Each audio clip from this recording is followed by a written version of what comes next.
Sejam muito bem-vindos, eu sou Paula Leal, estamos começando mais uma edição de Oeste Sem Filtro, programa que vai ao ar de segunda a sexta-feira a partir das 5h45 da tarde. As principais notícias do dia são analisadas pelos nossos comentaristas. Aqui no estúdio, Augusto Nunes e Silvio Navarro, e Ana Paula Henkel de Los Angeles. Guilherme Fiuza continua de férias. Como os nossos programas não são mais transmitidos pelo YouTube, você pode acompanhar os nossos programas pela plataforma Rumble. Oeste Sem Filtro também é exibido na plataforma vimeo.com/Revista Oeste. Então, se houver algum problema com o Rumble, o programa segue normalmente nesse outro canal. Hoje é 23 de janeiro de 2023. Confira os destaques desta segunda-feira. Lula vai à Argentina em sua primeira viagem internacional oficial. Em encontro com Alberto Fernandes, em Buenos Aires, ele defendeu a criação de uma moeda única para os dois países. Crise de confiança. O presidente da República demitiu o comandante do Exército, general Júlio César de Arruda, menos de um mês depois de assumir o cargo. Jair Bolsonaro e ex-ministra Damares Alves contestam acusações envolvendo a etnia indígena Yanomami. Isso e muito mais agora nesta edição de Oeste Sem Filtro. A Agência Brasil, produtora estatal de notícias, já entrou na onda do governo Lula e adotou a linguagem neutra. Em uma publicação no último dia 21, a manchete é a seguinte, abre aspas, parlamentares eleitos reúnem-se pela primeira vez em Brasília, fecha aspas. A reportagem trata do encontro que reuniu deputados federais e estaduais eleitos ligados ao movimento LGBT. Em vários trechos do texto, a jornalista da Agência Brasil faz uso da linguagem neutra. Ao final da notícia, a repórter explica, abre aspas, a pedido das parlamentares eleitas, usou o dialeto não binário, fecha aspas. Para começar a nossa rodada de análise e comentários aqui no programa Oeste Sem Filtro, quero dar as boas-vindas, boa noite a Ana Paula Henkel. Ana, vale lembrar aqui a nossa audiência que o governo anterior tinha vetado o uso de linguagem neutra em projetos financiados pela Lei Rouanet. E agora a gente encontra, então, linguagem neutra usada em uma agência pública. Onde é que a gente vai parar com essa ditadura da linguagem? Bom, Paula, boa noite a todos. Brincadeira. Boa noite, meus queridos. Paula, nossa âncora do programa, mestre Augusto Nunes, estávamos morrendo de saudades. Craque Silvio Navarro, um beijo ao Fiuza, que segue de férias, e muito boa noite à nossa audiência maravilhosa. Boa semana a todos. Engraçado, né? Porque quando a Dilma era presidente, ela teimava que todos nós tínhamos que referir a presidente como presidenta. Era presidenta Dilma para lá, presidenta Dilma para cá, e agora volta. Agora é presidente, é presidenta, ou seja, essa gente está completamente perdida numa agenda ideológica que não faz o menor sentido para ninguém, mostra apenas um desrespeito com a nossa língua, que é muito rica, que é muito bonita, que é muito apreciada até aqui nos Estados Unidos. Todos sabem que é uma língua complicada no sentido dos verbos também, no uso da forma como nós colocamos e estruturamos as nossas frases, não é uma língua fácil como o inglês, e o desrespeito às nossas tradições, à nossa própria história, ou seja, o que a esquerda prega é exatamente isso, é desrespeito às boas tradições, a história, tentar apagar a história é uma coisa que eles fazem muito, eles adoram queimar livros, condenar livros, derrubar estátuas, tentar trocar de nome, ou pelo menos ignorar personagens históricos. Para vocês terem uma ideia, Paula, aqui no distrito, lá em cima de São Francisco, distrito da Nancy Pelosi, que é a líder democrata hoje na Câmara, líder da minoria, né, já que os republicanos tomaram a Câmara, eles pediram lá no distrito escolar para trocar o nome de uma escola que se chama Abraham Lincoln, porque Abraham Lincoln foi um presidente racista. Acreditem se quiser, o presidente americano que passou aí pela Guerra Civil, exatamente para libertar os escravos americanos, eles colocam como racista. Então, é isso que a esquerda global hoje prega e que o Brasil não está longe dela, desvirtuar as tradições, a história, né, todo o contexto de cada nação, e no Brasil isso não seria diferente. Boa noite, Silvio Navarro. Aqui no chat, o Alcief Neto diz o seguinte: além de acabar com o país, querem acabar com a nossa língua portuguesa. Linguagem neutra, então, numa agência estatal. Pois é. Boa tarde, Paula Leal, nossa âncora, mestre Augusto Nunes aqui, de volta, dividindo a bancada comigo, e para a querida e craque Ana Paula Henkel, também boa tarde, sobretudo a você, essa audiência maravilhosa que nos acompanha nas tardes aqui no Oeste Sem Filtro. Veja, Paula, o meu comentário poderia se resumir em uma frase. O artigo 13 da Constituição Federal determina que a língua portuguesa é a língua oficial da República Federativa do Brasil. Ponto. Agora, se discutir a tal da linguagem neutra, inclusiva, não binária, pode-se dar o nome que quiser a tudo isso, é muito complicado num país que, segundo a PNAD 2019, tem 10 milhões de pessoas com 15 anos de idade ou mais analfabetas, que sequer falam a língua pátria. Então, eu acho que começa muito mal um governo que está preocupado com esse tipo de agenda ideológica em seus veículos de comunicação oficial, quando deveria estar preocupado desde o primeiro dia de governo com a educação, com o Enem, deveria estar preocupado também com a Secretaria de Alfabetização, que este governo começou eliminando. O Brasil não tem mais a Secretaria de Alfabetização, que foi tirada. Veio do governo Bolsonaro, o secretário era o Carlos Nadalim, e foi eliminada nesse governo. E eles estão preocupados com linguagem neutra. Eu estou preocupado com os analfabetos, que são 10 milhões, segundo a última PNAD. Eu acho que isso resume, Paula. Boa noite, Augusto Nunes, seja muito bem-vindo aqui aos estúdios do Oeste Sem Filtro. Você que eu sei que é um amante da língua portuguesa, como é que você se sente ao ler uma reportagem escrita por um jornalista, escrito parlamentares eleitos? Qual a sensação? Bom, em primeiro lugar, boa noite, Paula, estava com saudade da nossa âncora. É craque mesmo, né? O Silvio Navarro, meu irmão, tá? Vou aderir. Aí a definição que é perfeita. Boa noite, minha querida parceira Ana. E boa noite a você que nos acompanha. Eu acho que isso é coisa de analfabeto, né? Combina com a presidência da República ocupada por um analfabeto funcional. O Lula tem a memória tão frágil como quando convém, que ele esqueceu que assinou o tratado, né?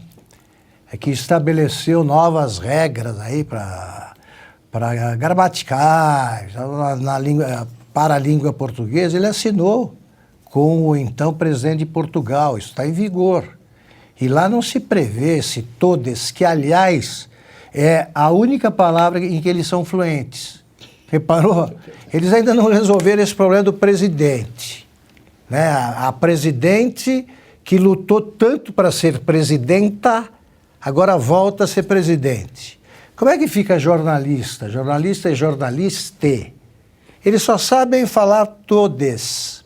No convite para a festa de reinauguração do Museu da Língua Portuguesa, eles já usaram. No texto do convite está lá, todes. Eles adoram esse negócio aí. O Brasil tem mais de 10 milhões. Parece que 10 milhões de analfabetos irreversíveis. Acabaram os cursos de alfabetização de adultos, tal, não tem recuperação. São brasileiros com mais de 15 anos e não tem volta. Vão morrer analfabetos. Tem, somados os analfabetos funcionais, os que não sabem fazer conta além do 2 mais 2, talvez nem isso, os que não sabem conjugar sujeito e verbo nem a pau. Somando essa turma, que praticamente só assina o nome, você chega a um número pavoroso, né? 40 milhões. E essa turma que se queixa da discriminação, que é essa tudo é LGBT, E, X, cada dia tem uma letra a mais, eles querem uma língua deles, né? é deles. Eles estão usando para identificar o gueto que eles pretendem exterminar, em tese. A esquerda antiga era imbecil também, mas era mais compreensível. Eles acreditavam no Stalin, achavam que era um homem bom, guia genial dos povos. Eles acreditavam que o muro de Berlim jamais cairia, né? Que a ditadura do proletariado era a antessala do paraíso, etc, etc. Agora, esta agora é muito ridícula. É muito ridícula. Um país que não sabe, não conhece a língua, e eles não conhecem. Nós sabemos disso até porque vivemos recrutando pessoas para o jornalismo, que é uma profissão que exige o quê? Saber escrever. É raro encontrar quem domine o português, e esses caras querem inventar uma outra língua, que eles que desconhecem a língua oficial de hoje. Por que eles não vão fazer alguma coisa mais útil? E aí o Lula vem e também admite que isso é o certo se ele não domina a língua do país que ele governa. O Lula primeiro deveria aprender a língua o português falado do Brasil antes de assinar qualquer tratado ou antes de pensar em qualquer todes da vida. Então vão todos estudar primeiro a nossa língua, que está precisando de mais carinho. Está usando isso aí o Pimenta, né? O Montanha. Esse é a EBC, no caso, né? Então, mas ele está tentando... Está todo mundo debaixo da área de comunicação. Fazer esse negócio todo. O Pimenta também, além da própria assinatura, né? E o codinome ele já esqueceu, Montanha. O Pimenta não sabe conjugar, não sabe juntar sujeito e predicado. Tá? Aliás, nem sabe o que é predicado. E está aí, né, introduzindo uma nova língua e novos conceitos. Ele agora oficializou a palavra golpe em vez do impeachment da Dilma, né? Então, eu estou comunicando ao Supremo que ele está chamando o Supremo de golpista, porque a sessão que aprovou o afastamento da Dilma foi presidida pelo ministro Ricardo Lewandowski, em parceria com o senador Renan Calheiros. Ele foi bastante gentil com a presidente afastada, porque fatiou o impeachment e permitiu que ela mantivesse os direitos políticos. Portanto, quem aplicou o golpe foi também o Supremo, já que, segundo o ex-presidente Luiz Fux, mexeu com um, mexeu com todos. Então está começando bem o Pimenta, né? Está justificando o codinome. Só fazer um adendo. Tem um outro ponto também, rapidinho, Silvio, que eles que falam que protegem as minorias, né? Isso é uma ação extremamente segregacionista, eu diria, porque como você faz com as pessoas cegas, as pessoas deficientes, ou que têm alguma deficiência no aprendizado, isso tudo você segrega, você exclui essas pessoas de entender a nossa verdadeira língua portuguesa e confunde quem não precisa de confusão, e sim de um ensino básico e de um ensino eficiente e sério da nossa língua. Eu queria só fazer um adendo para quem quiser entender um pouco melhor desse tipo de polêmica e o estrago que isso provoca na educação de um país e num país. O exemplo da Argentina, aqui do lado, que aliás falaremos muito sobre a Argentina hoje, porque o presidente Lula está lá, é um grande exemplo. Isso tentaram impor esse tipo de linguagem neutra na Argentina. Teve um vídeo que circulou, um vídeo no TikTok, de que uma menina conversa com o pai durante um jantar em Puerto Madeiro e o pai dá uma bronca nela e fala: filha, você não pode falar pizza, milanese. E aí surge uma grande polêmica, porque a Buenos Aires se rebela contra isso, a secretaria, para dizer, e aí mérito à então secretária de Educação, que ela diz: eles não sabem falar espanhol, eles não sabem falar o castelhano, vocês querem impor uma nova língua a eles? Se eles tiverem que aprender uma outra língua, eles devem aprender inglês, só que eles ainda não dominam sequer a língua pátria. Então isso provoca uma disfunção e vai para dentro, acaba embutido no livro didático, na sala de aula. É um grande problema, um problema que custa muito caro. Porque todo mundo procura, né? Gente normal, em países normais, eles procuram facilitar a comunicação usando, por exemplo, uma língua universal, que já foi o francês, hoje é o inglês, e também tentando fazer com que um país dividido em dialetos fale uma língua só. Né? A Espanha sofre com isso. Você tem o dialeto catalão, você tem outros dialetos e clássico, galego. O espanhol, né, é a maneira de fazer com que todos usem uma linguagem comum. Aqui estão tentando criar um dialeto e você tem de olhar os dicionários, como a nossa Constituição. Eles não admitem o todes, não está dicionarizado. Pelo menos os dicionaristas com a cabeça em ordem, com mais de 5 neurônios, não oficializaram isso aí. Sérgio Buarque de Holanda não ia aprovar. Né? Pois é. E agora eles vêm com essa de todes. Né? Vão todos procurar alguma coisa útil aí a fazer e para de perturbar o pobre português. Agora, 18 horas, 1 minuto, e a gente segue com mais informações aqui no programa Oeste Sem Filtro. O ministro-chefe da Secretaria de Comunicação Social da Presidência da República, Paulo Pimenta, instituiu um departamento de promoção da liberdade de expressão que será responsável por fiscalizar peças de desinformação e promover políticas de igualdade social.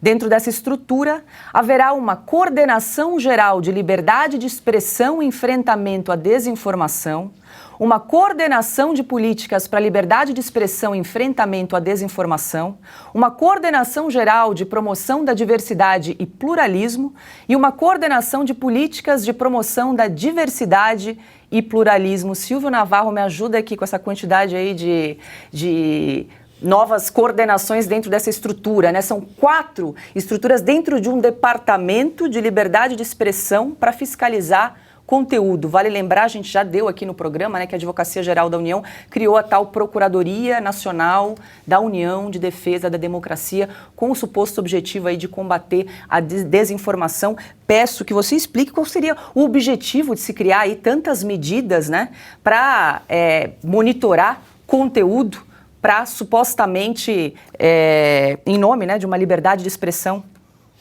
Ô Paula, isso está cada vez mais parecido com o DIP, né, do Estado Novo, na era Vargas, por exemplo, que você tinha exatamente nesses moldes um departamento para cuidar do que pode ou não ser dito, da forma como pode ser dito e, sobretudo, um Ministério da Verdade. É disso que se trata, é isso que nós estamos vendo acontecer no Brasil em diferentes autarquias, em diferentes órgãos do governo, seja na AGU, o grande guarda-chuva da Advocacia Geral da União, do Jorge Messias, o Bessias, seja no Paulo Pimenta, que chefia a SECOM, com largas verbas de publicidade. Então aí também é que eu queria entrar nesse ponto, Paula, porque veja, quando a gente fala da SECOM, nós estamos falando de distribuição de dinheiro para veículos de comunicação, para agências de comunicação.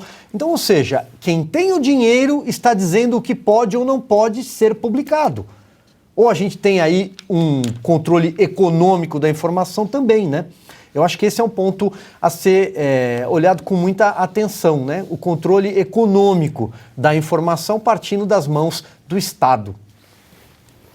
E aí, Ana, o que dizer desse Departamento de Promoção da Liberdade de Expressão? São 4 coordenações criadas aí para combater supostamente a desinformação. Como é o nome mesmo, Paula? Departamento de Promoção da Liberdade de Expressão, responsável por fiscalizar peças de desinformação e promover políticas de igualdade social. Ah, que lindo, né? Os nomes são lindos e tudo em defesa da democracia. Para salvar a democracia, eles querem exatamente acabar com a democracia, acabar com a Constituição, com os pilares jurídicos de uma nação séria, né? Se é que nós conseguimos chegar perto do âmbito da seriedade jurídica. E quem decide o que é desinformação? Esta é a grande questão. É só olhar os últimos 2 anos. Quem decidiu o que era desinformação sobre a pandemia, por exemplo?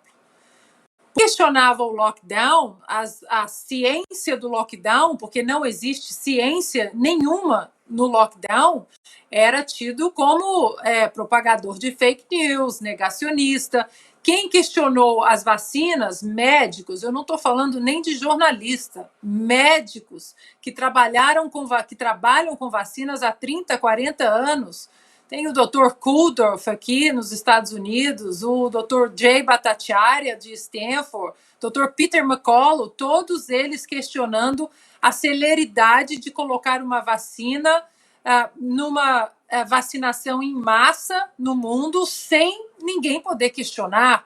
Se questionasse desinformação, fake news, negacionista. E isso aconteceu durante 2 longos anos, pois agora aqui nos Estados Unidos, os casos de miocardite estão aumentando de uma forma assustadora. O próprio CDC agora já pediu para as pessoas terem calma, vamos estudar, porque os números estão realmente alarmantes. E aí? Quem paga pelos cancelamentos, pelos assassinatos de reputações durante 2 anos? Esses médicos tiveram contas das redes sociais derrubadas, no YouTube derrubadas, por causa do quê? Por causa da palavrinha desinformação. E aí, quem é que decide? Quem vai decidir o que é desinformação? É o Ministério da Verdade, de 1984. Nunca um livro foi tão atual. Na verdade, parece que a turma, a nova esquerda global, e aí a gente vai incluir também a esquerda no Brasil, eles estão usando 1984, de George Orwell, como um manual. Exatamente o que estava ali, eles estão aplicando na realidade. E aí, Augusto, você mencionou o nome do chefe da SECOM, Paulo Lá Pimenta, vem está aí ele de agora, volta. criou um órgão de fiscalização de conteúdo. Pois bem, eu acho que ele deve se matricular urgentemente num curso de português. Ele quem redigiu esse negócio aqui. A melhor maneira de enfrentar, eles precisam enfrentar a desinformação sobre regras de português, ainda vigentes. Vamos lá. Ele diz que haverá uma coordenação geral de liberdade de expressão e enfrentamento à desinformação, com crase. Olha aqui, o dicionário informa o seguinte, é enfrentamento de alguma coisa que existe, enfrentamento da desinformação, desinformação, não existe enfrentamento a. Quem escreve enfrentamento ao, enfrentamento a, é uma besta quadrada. Está aqui. É o caso do redator, está aqui entre aspas. Nós estamos apenas, a Paula está lendo o que eles escreveram. Então aí vem, uma coordenação de políticas para a liberdade de expressão e enfrentamento à desinformação de novo, uma coordenação geral de promoção da diversidade e pluralismo. Olha aqui, quando vem uma palavra, quando vem um termo feminino e um masculino, o masculino é que determina a regência. Ele vem na frente. Não pode ser... Você tem que escrever assim, ó. Para a liberdade de expressão, uma coordenação geral de promoção da diversidade e do pluralismo. Você não pode abranger o pluralismo com pela palavra feminina, diversidade. Isso é coisa de besta quadrada, repito. E mais, aí depois vem coordenação de políticas de promoção da diversidade e pluralismo. Tá. Como é que é isso? Políticas para a liberdade de expressão. Liberdade de expressão é muito simples. Todos têm direito a expressar o seu pensamento. Ponto. É isso. Se alguém ultrapassar qualquer fronteira que separa o que é possível dizer e do que se transforma em crime, ou pode ser transformado em crime contra a honra, abre-se um processo, uma ação, você entra com uma ação penal, processa o cara e tenta condená-lo. Só isso. O que significa, então, de políticas para a liberdade, para a promoção da liberdade de informação? É o seguinte, o que eles estão querendo é arrumar emprego. Vamos simplificar as coisas. Tá? Repito, o programa social mais bem sucedido da era PT é o programa Desemprego Zero para a Companheirada. Alguém aí conhece qualquer militante petista desempregado, eu não conheço nenhum. Eu não conheço nenhum. É como o entrevistador do Ibope, né? Eu nunca vi. Ninguém vê. Datafolha. Datafolha. Alguém me apresente um petista desempregado que eu encaminho para empregar o diretório mais próximo aí do PT. Então, para de cinismo, né, e para de lidar com o que não sabe, contrata um revisor, porque o Montanha, que é o codinome aí do Paulo Pimenta, já não vai mais conseguir ser alfabetizado, e torne as coisas menos ridículas e menos patéticas, né? Porque quem escreve uma coisa dessas não sabe com o que está lidando, né? Em que mundo vive. Só quer ganhar dinheiro no fim do mês e dar 20% para a caixinha do PT. O Augusto está comentando erros de português. A gente falou na notícia anterior, comentamos a respeito da linguagem neutra. Nós resgatamos aqui um vídeo do início do mês de alguns ministros que tomaram posse fazendo uso da linguagem neutra. A gente resgatou aqui para a gente dar uma olhada. Boa tarde a todas, a todos e a todes. O Brasil voltou a respirar. Boa noite, gente. Boa noite a todos, todas e todes. Boa noite a todos, a todas, a todes. E agora, o momento que todos estávamos esperando. Neste momento, convidamos todas, todos e todes para, em posição de respeito, ouvir a execução do hino nacional brasileiro. Convidamos a todos, a todas e todes a se colocar em posição de respeito para a execução do hino nacional brasileiro. Isso aí, Augusto. Eu me confesso analfabeto, né, nessa linguagem. O todes não veio para substituir o todos e todas? Não. Não sei. Exato. Não era isso aí, Ana? É uma boa questão, é uma boa questão, exatamente. Pois é. Todes é para englobar tudo. Aí você tira o todos, tira o todas e o todes é todo mundo. Porque senão fala todos. Que na verdade é o todos. Que é o né? Então ele era todos os homens, todas as mulheres e todas quem? Aí eu vou discriminar. Aí eu sou homofóbico. Eu acho que você pode estar inaugurando uma nova carreira, talvez, né? De tradutor de linguagem neutra. Isso é bom. Eu traduzia, nunca consegui traduzir o de um mês, né? Mas eu me esforcei. Agora, se vai ficar só pagando esse pedágiozinho ideológico, só no início do discurso, por que não troca tudo? Ministério de Cultura. Troca Perfeito. tudo. Se eles acreditam nisso, nessa palhaçada, eles têm que trocar tudo. É isso aí.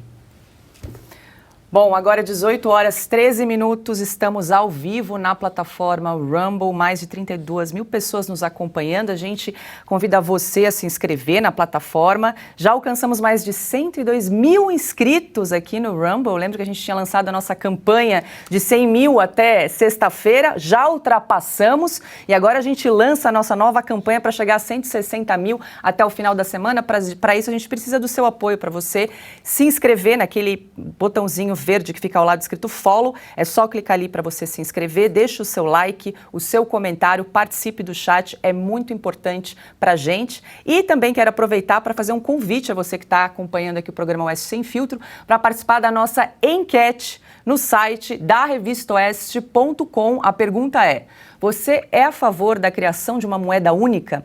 O assunto foi discutido hoje pelos presidentes Lula e Alberto Fernandes na Argentina.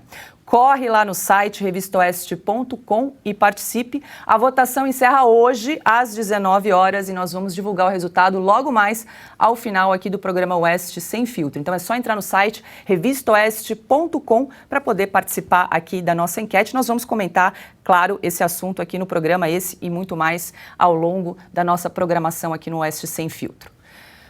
O presidente Lula demitiu no último sábado o comandante do Exército, general Júlio César de Arruda. A medida ocorre em meio à crise de confiança do governo nas Forças Armadas.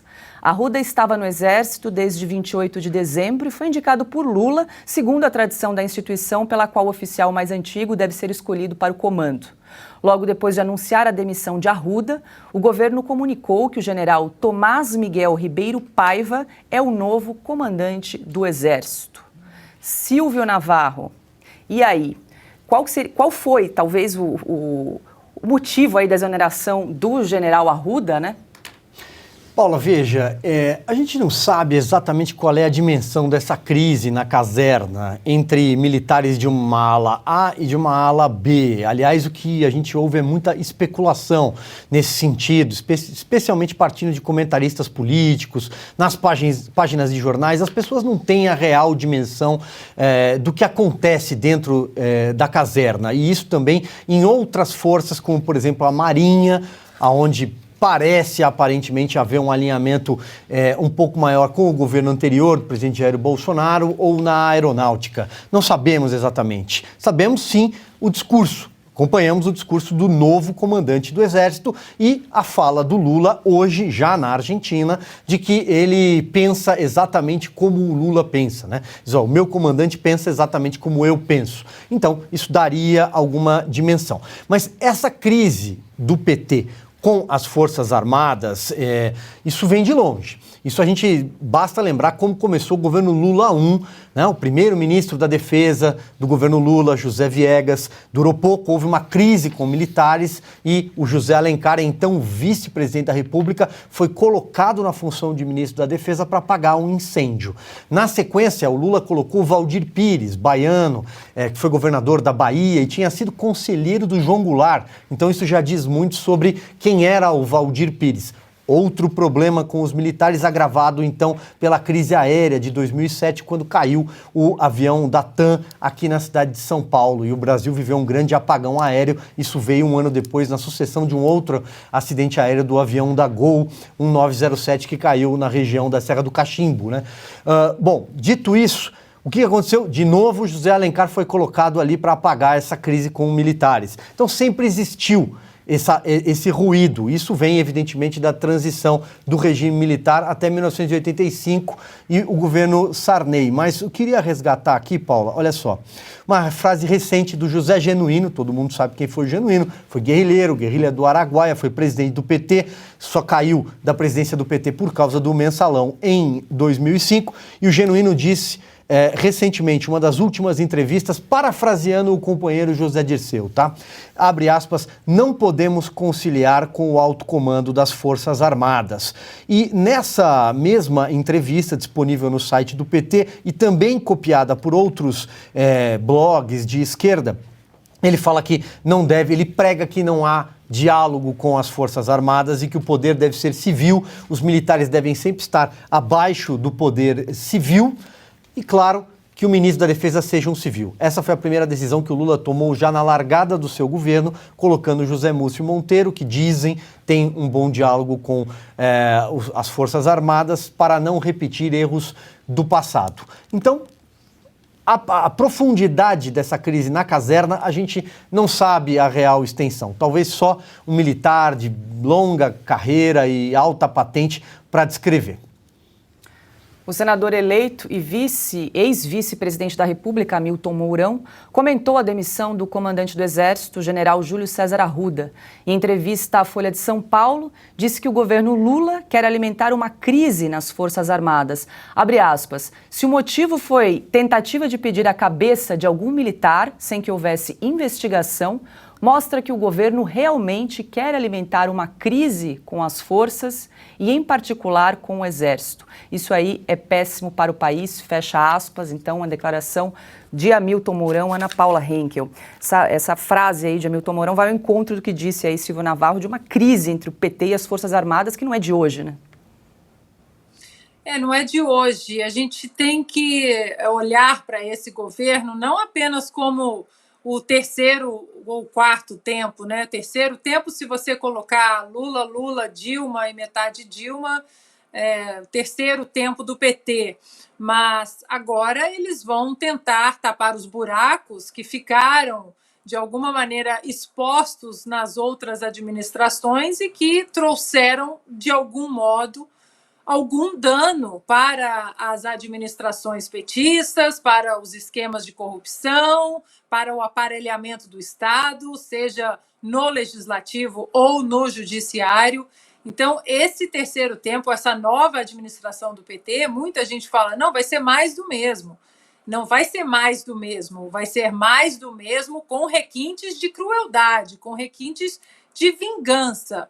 E nós sabemos muito bem, só olhar as páginas de qualquer livro de história, que qualquer boa ditadura, seja aquela sanguinária ou aquelas que são mais silenciosas, mas que nós sabemos muito bem como elas operam no cerceamento da liberdade de expressão, no cerceamento das liberdades constitucionais, dos direitos constitucionais das pessoas, é preciso que eles tenham, esses ditadores, esses tiranos, eles tenham um exército aparelhado, também algumas peças dentro das Forças Armadas aparelhadas e na mesma engrenagem que essas administrações. Mas como o Silvio muito bem colocou, nós não sabemos a dimensão dessa crise dentro das Forças Armadas, porque é uma instituição muito fechada que tenta passar uma aura de apartidária, mas que lá dentro são seres humanos e que têm, lógico, suas preferências políticas, e a gente vai ter que acompanhar isso muito de perto. Lembrando que agora o ex-vice-presidente estará em outro caminho político no Brasil, e com certeza nesse outro caminho ele vai trazer esse conhecimento de estar dentro das Forças Armadas. E aí, Augusto? Bom, vou fazer alguns registros históricos aqui. O Brasil, entre 1920 até os anos 80, então, mais precisamente até os anos 70, teve a influência muito forte no Exército da geração dos tenentes dos anos 20, que eram políticos. Eles se uniram num movimento contra o governo Arthur Bernardes, e a partir daí surgiu o que se chamou de Partido Verde Oliva. Esse partido era liderado, assim, não era um partido, evidentemente, era um grupo, um movimento, mas os tenentes, eles eram liderados por personagens que eram chamados anfíbios. Eles desempenhavam atividades políticas, como, por exemplo, governavam um Estado. Em seguida, reassumiam um comando de tropa. Voltavam à vida política. Faziam esse movimento que confundia tudo, porque isso fez com que o Exército interferisse permanentemente na política brasileira, as Forças Armadas. Isso acabou numa decisão muito acertada do presidente Castelo Branco, em 64, ele viu como militar que você não pode ter os anfíbios, porque um governador, caso do Cordeiro de Farias, governou Pernambuco, Rio Grande do Sul, e neste mesmo período ele comandou tropas da FEB na Itália. Então fica tudo muito confuso. Um político que tem comando de tropa não é bem um político comum. Isso fez com que o Exército fosse se tornando progressivamente profissional nos últimos anos, o que incomoda ao PT, como incomoda a todo partidário de ditadura que sabe que para você garantir o poder total, poder totalitário, você precisa acabar com a independência do Supremo e do Exército. O Zé Dirceu, sempre com a franqueza imbecil, né, que o caracteriza, confessou numa entrevista, logo depois de encerrada a primeira fase da era petista, ele disse que o erro do PT foi um dos grandes erros do PT foi não ter promovido oficiais simpáticos ao partido, que existem. Se isso começar a acontecer, nós estaremos assistindo a um dos passos mais evidentes dados por um partido que pretende assumir o poder sem nenhum tipo de oposição. É o que aconteceu na Venezuela, O Chávez comprou a alta oficialidade. Ele nomeava, dava um salário absurdamente alto para o general, que ele tinha nomeado, e entregava uma fatia do poder que garantiria riqueza aí pelo resto da vida. Então o exército ficou sob controle, hoje sob controle do Maduro. Se é isso que o Lula pensa, é hora de os generais e os oficiais reagirem a essa tentativa de politização do exército. Isso aí é um inferno. Como ficou provado, o fim dos anfíbios trouxe a pacificação dos quartéis. Eles estão chamando agora de intentona o que aconteceu no dia 8 de janeiro, né? Intentona, esse pessoal precisa ir mais ao dicionário, né? Intentona significa o quê? Uma série de levantes, sublevações em quartéis. Não houve nada disso dia 8. Não houve nenhum quartel sublevado e, sobretudo, não houve assassinatos de militares praticados por militares, como na intentona comunista de 1935, chefiada pelo Luiz Carlos Prestes. Então, intentona, eles já estão metendo o exército aí no meio. Não é intentona. O que aconteceu foi uma baderna condenável por todos os aspectos e que precisa ser apurada.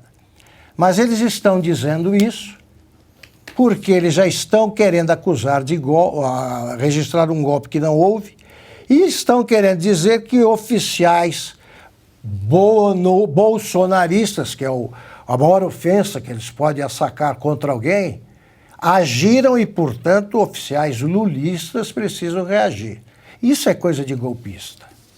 Quer complementar, Silvio? Trazer um adendo que uma reportagem no final de semana do Globo, Organizações Globo, informou que há sim um estudo dentro do Ministério da Defesa para a criação de uma Guarda Nacional, que não seria formada por integrantes do Exército. Seria uma guarda submetida à Presidência da República exclusivamente. Isso só pode ser promovido no Brasil por meio de uma PEC, uma proposta de emenda à Constituição, ou seja, tem que passar pelo Congresso Nacional. O caminho não é tão simples, mas o presidente Lula quer sim ter a sua própria Guarda Pretoriana. Isso está muito claro e foi noticiado pelo Grupo Globo no final de semana. Como na Venezuela, né? Existe algo parecido.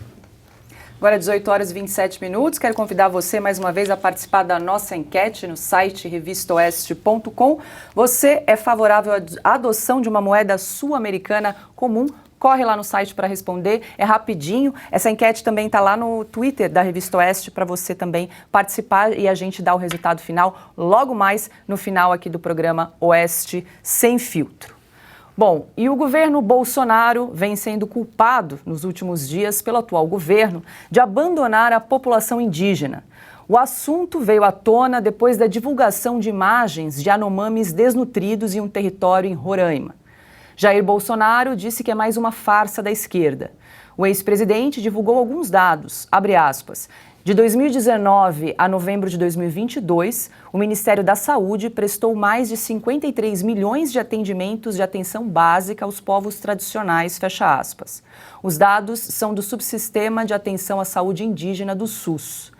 A senadora eleita Damares Alves, do PL do Distrito Federal, ex-ministra da Mulher, Família e Direitos Humanos do governo Bolsonaro, também se pronunciou sobre a situação dos Yanomamis.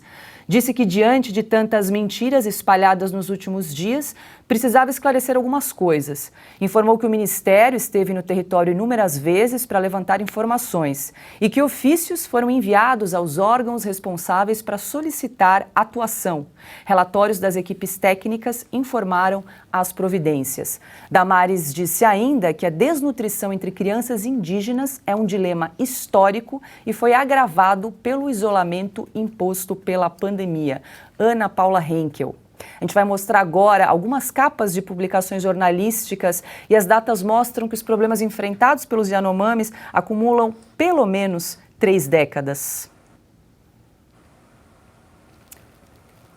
Entre 2008 e agora a gente está exibindo aí algumas reportagens com datas de 2016, 2015. Pode pegar mais lentamente aqui. Não acompanhamos. Publicações jornalísticas 2013. Isso. Acho que poderíamos ler, Paula, para quem não está no assistindo. vídeo, só nos ouvindo. Isso. Boa, então a gente poderíamos ler começa, essas vamos manchetes. lá. 2011, com alta do ouro, reserva Yanomami enfrenta invasão de garimpeiros. Essa de 2016, novas imagens mostram tribo isolada ameaçada pelo garimpo na Amazônia. Agora de 2015, líder indígena denuncia garimpo ilegal na terra Yanomami, em Roraima.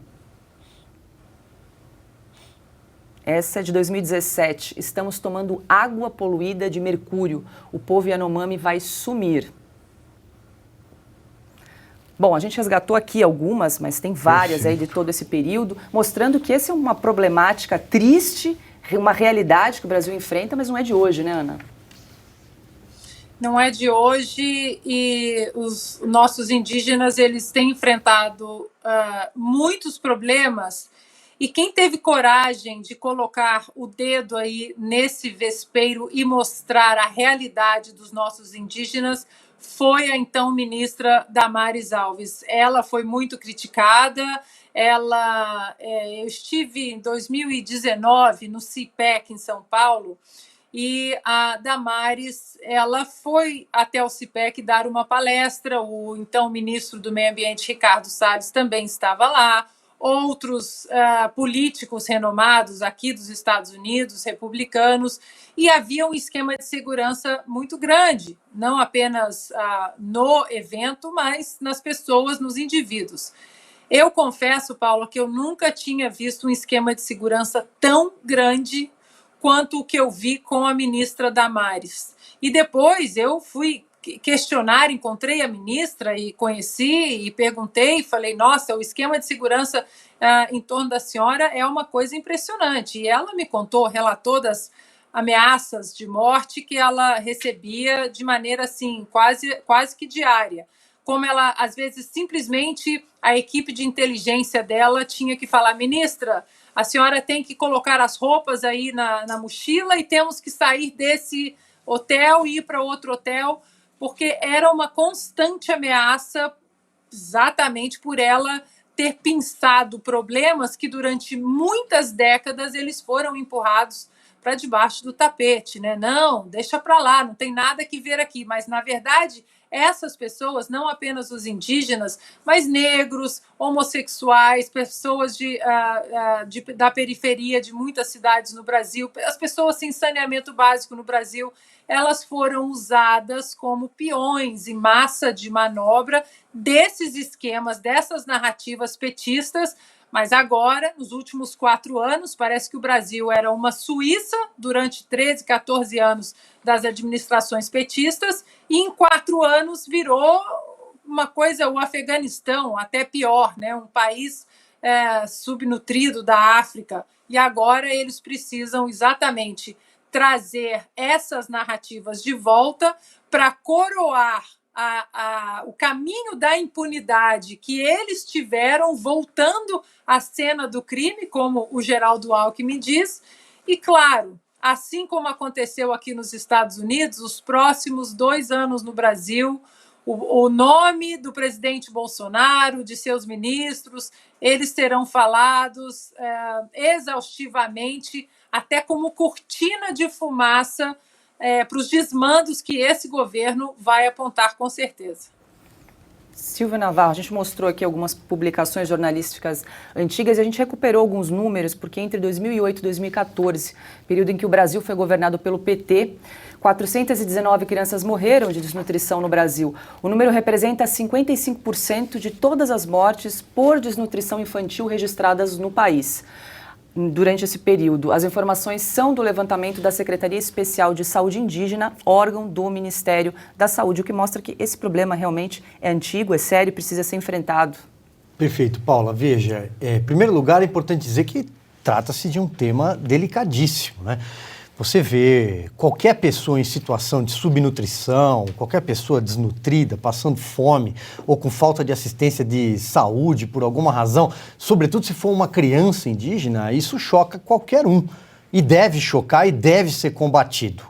Agora, o que é que acontece num cenário como esse dos Yanomamis? Primeiro é importante lembrar do que se trata aquela região. É uma região praticamente maior, é maior do que Portugal, por exemplo, aqui fazendo uma conta rápida, onde vivem cerca de 25 mil indígenas. A maior parte dessa terra fica na Venezuela e a gente sabe exatamente a situação que a Venezuela vive hoje quando o tema é fome e miséria.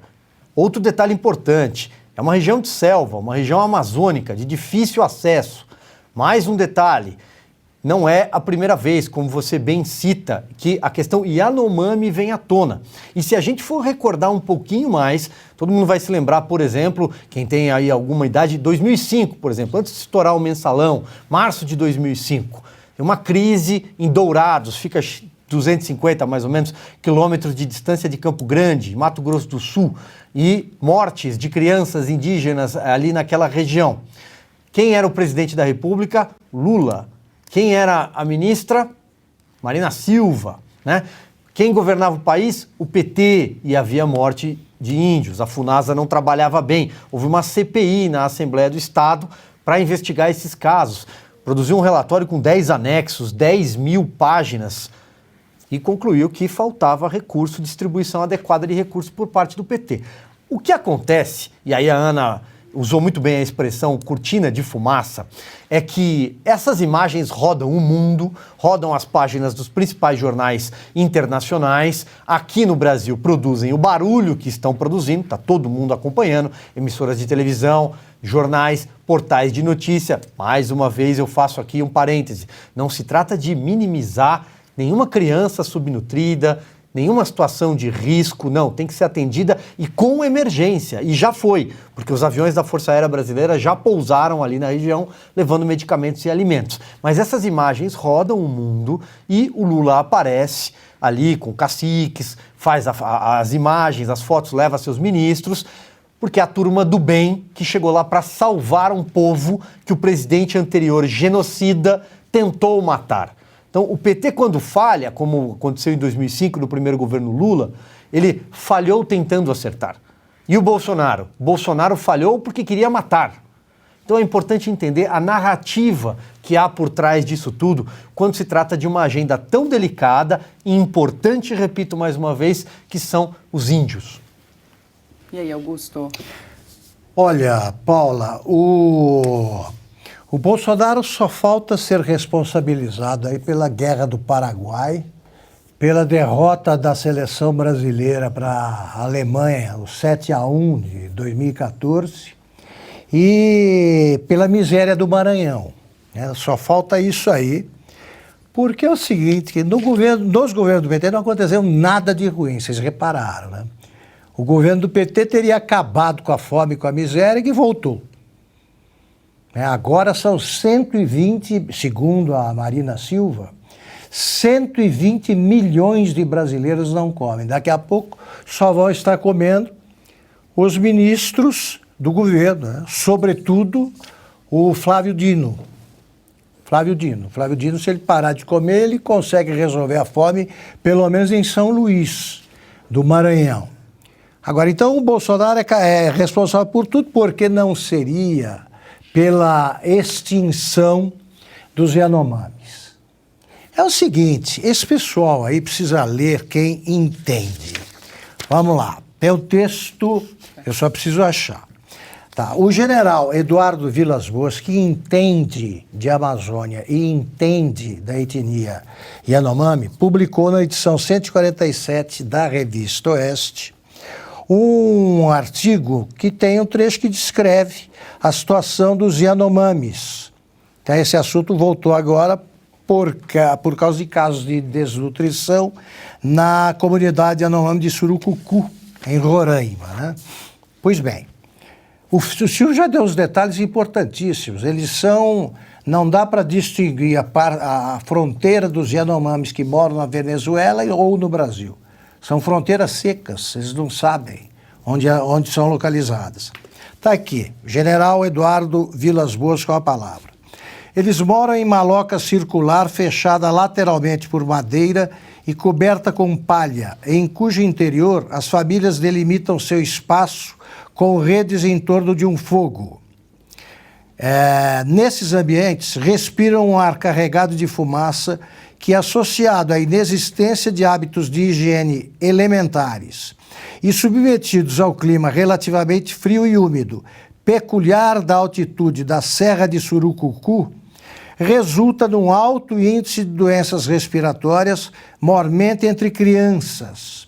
A expectativa de vida entre aquela população pouco ultrapassa os 30 anos. Sempre foi assim, é assim agora e não depende de Bolsonaro, como a mortandade não foi anterior, não pode ser debitada na conta dos chefes do executivo que governaram o Brasil. Então o PT precisa parar de ser muito sem vergonha e nessa tentativa de atribuir tudo aos inimigos, precisa encontrar algum tempo, no meio desse falatório, para se interessar por assuntos que são importantes. Tá? O trabalho feito, sobretudo pelas Forças Armadas, que em vários pontos do Brasil significam a única presença do Estado na região, o trabalho das Forças Armadas tem que ser conhecido e respeitado.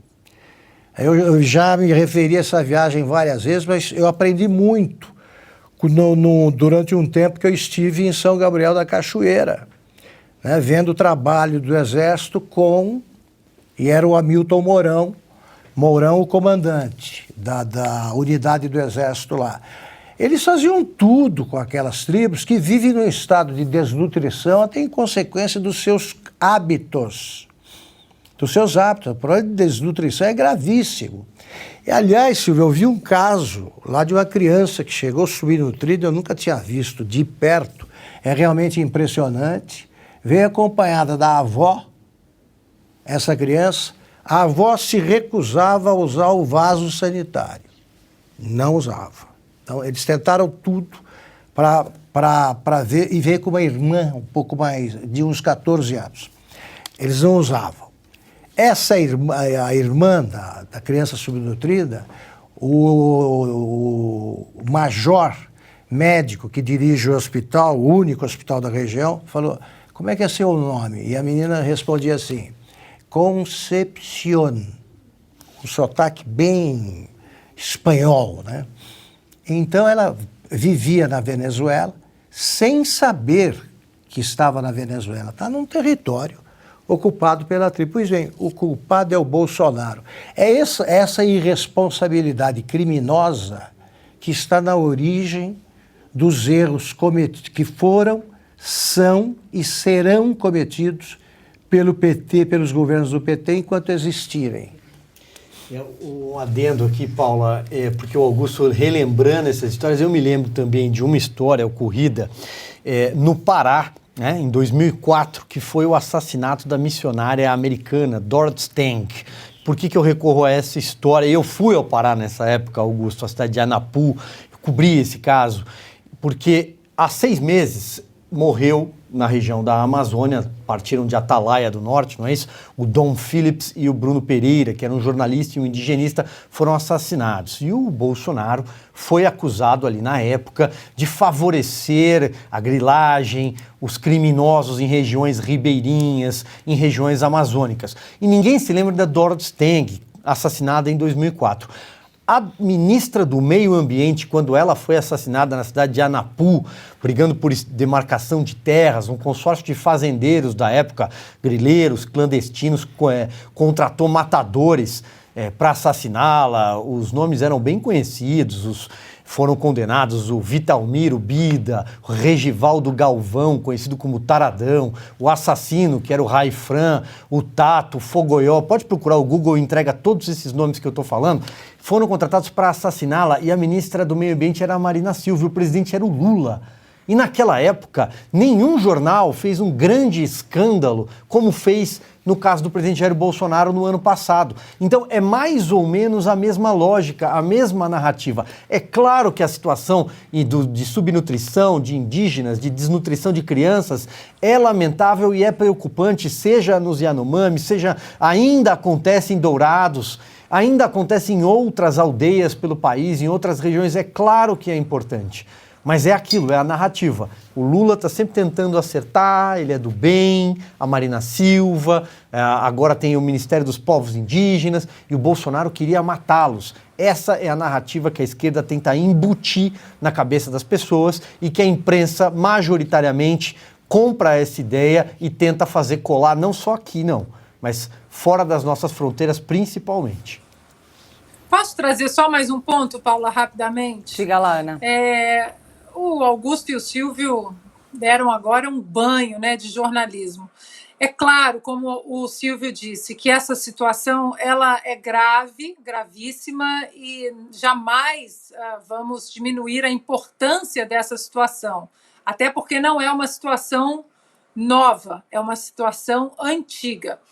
No entanto, agora, nesse novo governo, nós precisamos, sempre que esse tipo de assunto ele aparece de uma maneira muito incisiva, quase um copiar e colar por todos os veículos, a gente tem que levantar um pouco ali o olho da suspeita. O que está acontecendo no governo para que isso foi levantado de uma maneira orquestrada pela velha imprensa, para que alguma coisa seja escondida. Eu falo isso não diminuindo, mais uma vez, a importância dessa história, mas há 3, 4 dias foi requentada uma matéria sobre o cartão de crédito do assistente do presidente Bolsonaro, o coronel Cid, uma matéria muito requentada que já tinha sido elucidada, os fatos já tinham sido colocados de uma maneira muito limpa o ano passado, e houve aí vamos requentar isso aqui para usar também de cortina de fumaça. Então, nós temos que sempre perguntar o que estão tentando esconder. É a CPI do 8 de janeiro? Alguma coisa está vindo à tona sobre o 8 de janeiro e que o governo não quer que nós saibamos? O que está acontecendo? Por que essa pressão para que essa CPI do 8 de janeiro, esse assunto da CPI, ele agora dê uma arrefecida e outras coisas estão vindo à tona? É isso que a gente tem que se perguntar todo dia. Paula, Dorothy Stang 2005, eu falei 2004 aqui. Foi uma enciclopédia, Silvio. Falei. Não, foi ótimo recapitular aí todo esse histórico. Agora, 18h47, mais de 46 mil pessoas nos acompanham na plataforma Rumble. Não esqueça de se inscrever na plataforma, deixar o seu like, o seu comentário, participar do nosso chat. Quer comentar, Augusto, rapidamente? Só o seguinte, nós estamos chegando à liderança, estamos na liderança da audiência, incluindo os programas transmitidos pelo YouTube, né? É isso aí, tem concorrentes no YouTube. Sim. A gente está chegando na nova plataforma, aí estamos na liderança. Exatamente. Para isso a gente precisa do seu apoio para divulgar também a plataforma Rumble. Então é só copiar o link para divulgar em redes sociais, nos grupos de WhatsApp, de Telegram, para que mais pessoas possam nos acompanhar por aqui. E rapidamente, não esqueça de responder a nossa enquete lá no site revistaoeste.com. A enquete também está fixada no nosso Twitter. A pergunta é: você é favorável à adoção de uma moeda sul-americana comum? E é sobre esse assunto que a gente vai comentar agora aqui no programa Oeste Sem Filtro, porque o Lula desembarcou ontem na Argentina. É a primeira viagem internacional oficial do petista. O convite foi feito pelo presidente Alberto Fernandes. Depois de uma reunião, os dois deram declarações. Lula defendeu a criação de uma moeda única. Vamos ver o vídeo. Se dependesse de mim, le voy a decir qué pienso. Si a dependiera de gente mí, teria comércio exterior sempre nas moedas dos outros países, comercio exterior siempre con la moneda de los para que a otros gente países, não precise ficar dependendo do dólar. para que no estemos dependiendo del dólar. Por que não tentar criar uma moeda comum entre os países do Mercosul? ¿Por qué no intentar crear una moneda común entre los países del Mercosur, os países do BRICS? como se intentó hacer con los países del BRICS? E eu acho que com o tempo isso vai acontecer. Creo que eso va a suceder. E eu acho que é necessário que aconteça. Y creo que es necesario que suceda. Porque muitas vezes tem países que têm dificuldade de adquirir o dólar. Porque hay países que a veces tienen dificultades en adquirir dólares. Você pode fazer acordos, estabelecer um tipo de moeda para o comércio que os bancos centrais sabe? Todo mês ou de quanto tempo quiser, faça um acerto de conta para que os dois países possam continuar fazendo negócio. E aí, Silvio Navarro, os dois líderes então querem criar uma moeda comum sul-americana para transações comerciais e financeiras. O que esperar dessa união do real com peso argentino, hein? É boa coisa que não é, né? Agora, eu ouço esse discurso do Lula e eu fico pensando no tradutor, né? Nessa hora, acho que nem ele fala, puxa, será que eu devo continuar aqui fazendo o meu trabalho? Paulo, em primeiro lugar, é absolutamente inexequível. Isso é algo que tem que passar pelo Congresso Nacional, e numa metáfora simples, né? Você ter um país que está no jeito, né? Tá as coisas em proa de subida, porque o Paulo Guedes entregou o Brasil dando certo, o Brasil demonstrou resiliência à pandemia, nossa economia resistiu bem à crise no leste europeu, ainda há uma guerra em curso, o Brasil conseguiu ir na contramão do mundo. Aqui a inflação vai caindo, a nossa revisão do PIB ela é sempre para cima, o desemprego recuando, ao contrário da vizinhança. Então ali numa metáfora seria o equivalente a você chamar os seus vizinhos todos ali quebrados num quarteirão de comércio e falar, olha, vamos juntar todo mundo porque eu vou financiar vocês. E é disso que se trata. A moeda comum do Mercosul, ou Brasil com a Argentina, chama-se BNDES.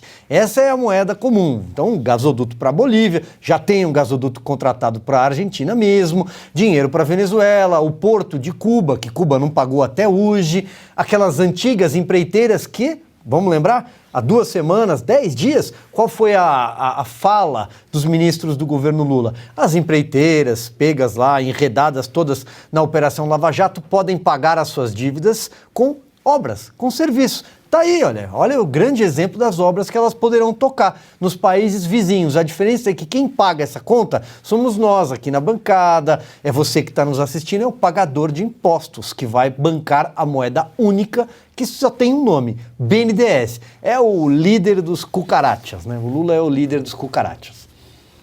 Ana, essa medida tem sido muito criticada aí por especialistas que apontam, principalmente, diferenças econômicas entre países como o Brasil e a Argentina. Para lembrar, a gente até comentou bastante aqui na semana passada no programa, a Argentina encerrou 2022 com inflação de 95%, e o economista Alan Gani, que também já participou aqui do Oeste Sem Filtro, alertou para o risco de volta da inflação. Ele escreveu em um tweet: moeda única para salvar a Argentina, vão afundar ainda mais a Argentina e gerar hiperinflação no Brasil. Será o abraço dos afogados.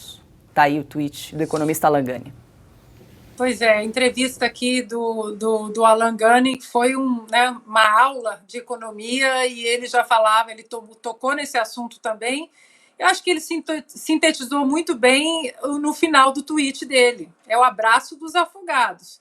E como o Silvio disse, nós continuamos de uma maneira muito saudável dentro de uma pandemia, dentro de um contexto global de uma guerra entre a Ucrânia e a Rússia, que trouxe repercussões em todo o mundo. Os americanos, por exemplo, sem fertilizantes, os canadenses sem fertilizantes, a Europa aí de joelhos, né, para a dependência do gás natural da Rússia. Não foi por falta de alerta e de aviso do laranjão, né, do malvadão do Twitter, o ex-presidente Donald Trump. E agora o presidente Lula vai salvar um companheiro, é um companheiro, né, que ele come todos os S's também, vai salvar um companheiro e vai afundar o Brasil, porque aquela teoria da conspiração, daquele velho doido lá da Virgínia, né, um tal de Olavo de Carvalho, do Foro de São Paulo, o Foro de São Paulo não existe, tudo maluco. Pois é, tá aí. O Foro de São Paulo não pode afundar, os companheiros do Foro de São Paulo não podem afundar, e claro que dentro do projeto de poder do petismo, do novo e revanchista e vingativo petismo no Brasil, é salvar essa turma aí que está se afogando nas próprias políticas socialistas que até hoje nenhuma página de nenhum livro da história conseguiu mostrar que deram certo em algum lugar. O Augusto, como bem mencionou o Silvio Navarro, que a moeda única na América do Sul é o BNDES, e o Lula justamente endossou a fala do Silvio. Mas Quer olha... ver? A gente tem um vídeo, só para a gente acompanhar aí, Augusto. E ele sabe perfeitamente bem y sabe muy bien do orgulho que eu tenho e que eu tinha el orgullo que tengo y tenía quando o Banco de Desenvolvimento Brasileiro cuando el BNDES tinha muito mais recurso para financiar do que o Banco Mundial. tenía muchos más recursos para hacer financiaciones que el Banco Mundial. Ele sabe do orgulho que eu tinha quando a gente poderia financiar uma obra num país da América do Sul. Sabe el orgullo que teníamos cuando podíamos financiar una obra en un país de Sudamérica o de Latinoamérica. Que os países maiores têm que fazer, porque isso devem hacer tentando los auxiliar países más grandes. Os países que têm menos condições em determinados momentos históricos. E aí, Augusto? Mas que maravilha, né? Eu fico imaginando o que se passa, se fosse visível isso aí numa tela, a gente mostrando como é que funciona a cabeça do Lula quando ele produz uma bobagem, ou bobagens em série como essas aí. Você imagina o tumulto cerebral, né? Neurônio trombando com neurônio, tem 4, 5 ainda bem. Porque é uma cabeça baldia, né? Tem tudo ali que entrou sem filtro nenhum.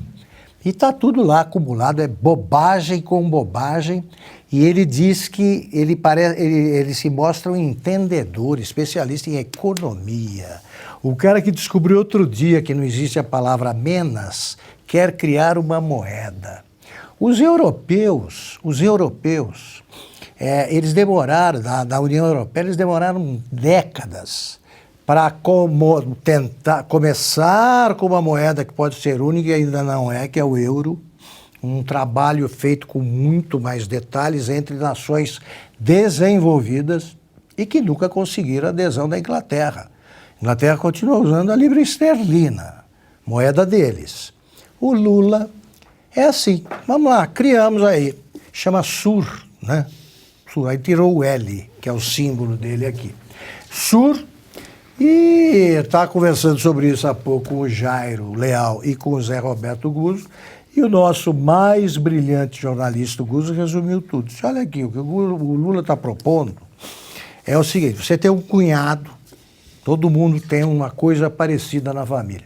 Você tem um cunhado que faliu várias vezes, não paga as contas, é falado no bairro, todo sujeito não tem emprego definido, está endividado e tal, e aí você que está em situação equilibrada, tem emprego regular, tá com a situação em ordem, tem tudo para progredir, e aí você abre uma conta bancária conjunta com o teu cunhado. É isso que o Lula está propondo. A Argentina está com uma inflação de 95%. O Brasil, pouco mais de 5%. Ele quer juntar essas duas coisas. Bom, aí a pergunta que se fez o Guzzo, vamos lá, pegar um país que quer agradar aos dois sócios, Cuba. Eles vão exportar charuto, eles vão receber em dólares ou em SUR? Que tal? Quem vai querer essa moeda? A Bolívia. Os contrabandistas bolivianos vão querer receber em SUR ou em dólar. Então, assim, precisa ser muito imbecil para achar que isso aí é viável, no mínimo. Agora, então, ele está querendo esconder alguma coisa. Agora, ele gostaria de ter o BNDES na mão para continuar ajudando o ditador africano e as ditaduras mais próximas e mais amigas aqui. Esse cara é responsável pela construção em Cuba do porto que o Brasil não tem. Santos precisa...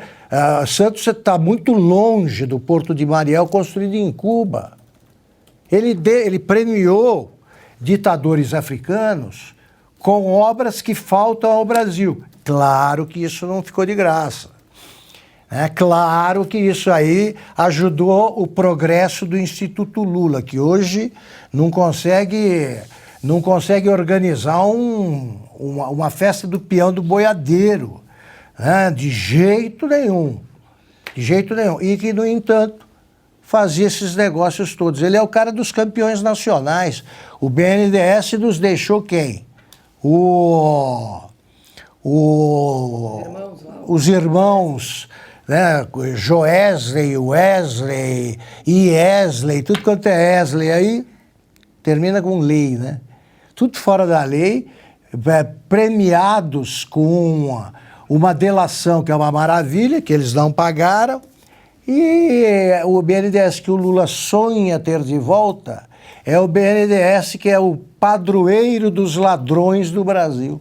E diz isso impunemente. E o tradutor não tentou esconder, né? Coitado do tradutor, tente falar uma coisa dessa, que eu achar que é ele. Coitado Ana, do tradutor. quer complementar rapidinho? Eu quero complementar porque não custa trazermos na segunda semana de dezembro, né, logo após ali as eleições, já falávamos da PEC do rombo. Eu até mandei o vídeo para a nossa produção. A secretária de Energia da Argentina, Flávia Rollón, não sei se vocês vão lembrar disso, ela na época, 15, 16 de dezembro, disse que tinha acertado um empréstimo de 690 milhões de dólares com o BNDES. E, na época, essa notícia ela foi negada com veemência, né, pela nova administração. Não tem nada disso. E agora, olha o que estamos vendo. Bom, de novo, não dá para acusar o Lula de estelionato eleitoral, porque tudo que ele diz que vai fazer, ele faz. Vamos ver se a gente tem um vídeo aí no ponto. En cuanto al segundo tramo del gasoducto Néstor Kirchner y la reversión, hemos conseguido un financiamiento por 689 millones de dólares del Banco Nacional de Desarrollo de Brasil y estamos muy avanzados con 540 millones de dólares de la CAF. Esta obra será clave para lograr el autoabastecimiento energético, profundizar las exportaciones regionales y desarrollar proyectos de GNL. Pois é, aí isso foi antes do Lula tomar posse, foi negado na época, não tem isso, e agora o Lula falou justamente que o BNDES tem que arrumar um jeito, né, de financiar aí os problemas dos companheiros. Isso é estelionato eleitoral, a gente não pode realmente acusar o Lula. Começou também, semana passada nós falamos aqui do aborto, ele disse que era contra, primeiro disse que era a favor do aborto, depois contra o aborto, para fazer um ajuste ali durante a campanha, e agora já voltou aí a pauta pró-abortiva no Brasil. Quer complementar, Silvio?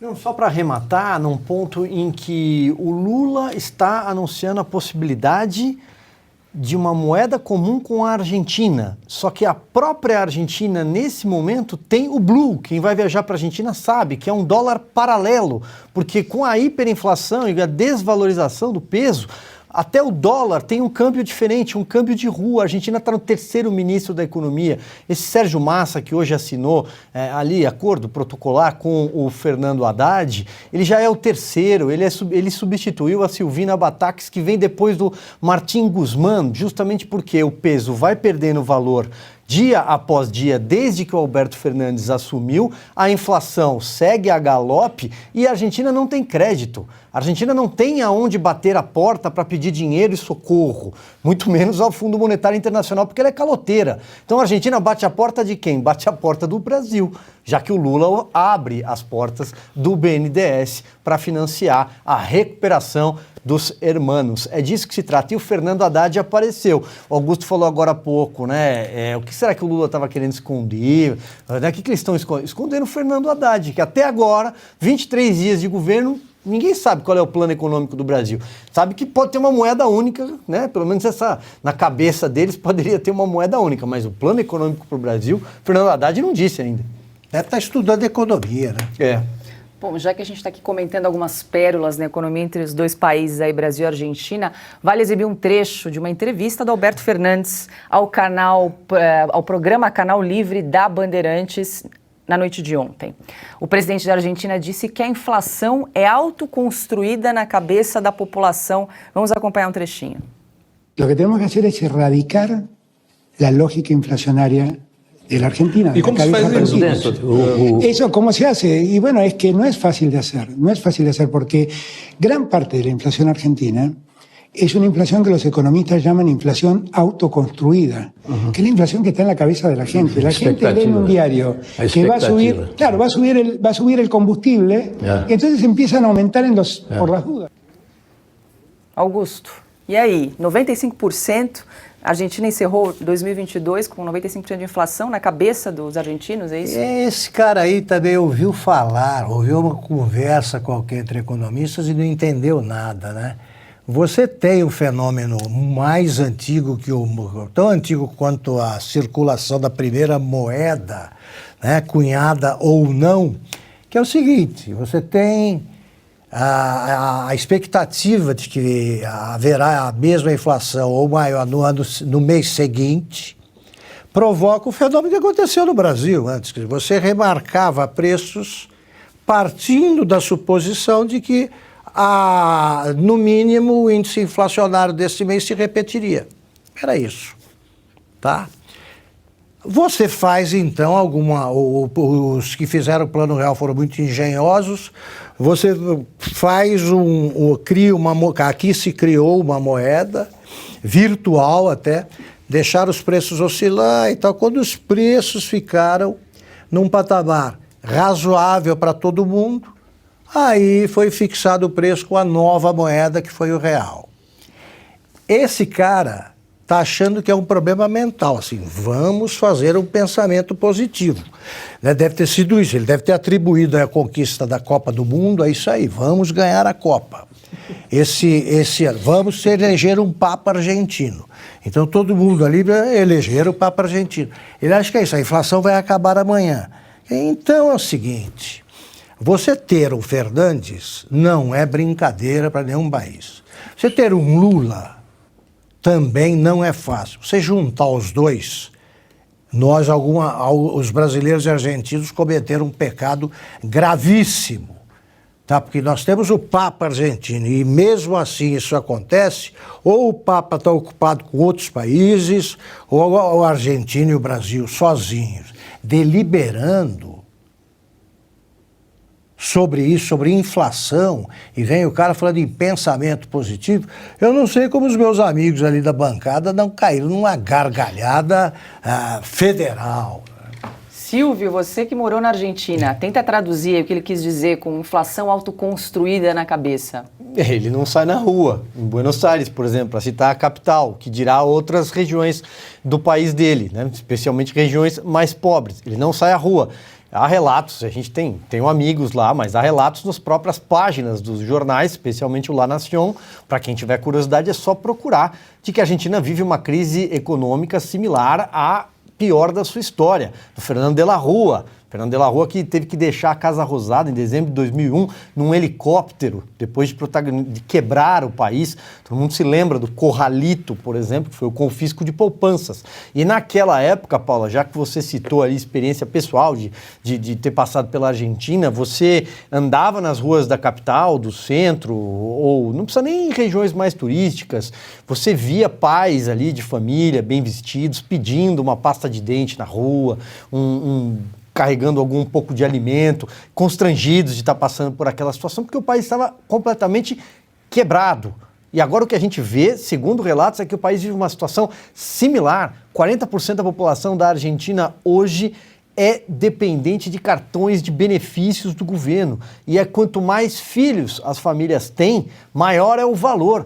O que faz com que você tenha uma espécie de uma fábrica de pobres. As pessoas não vão, tem lugares onde as pessoas simplesmente abrem mão de trabalhar porque o cartão basta.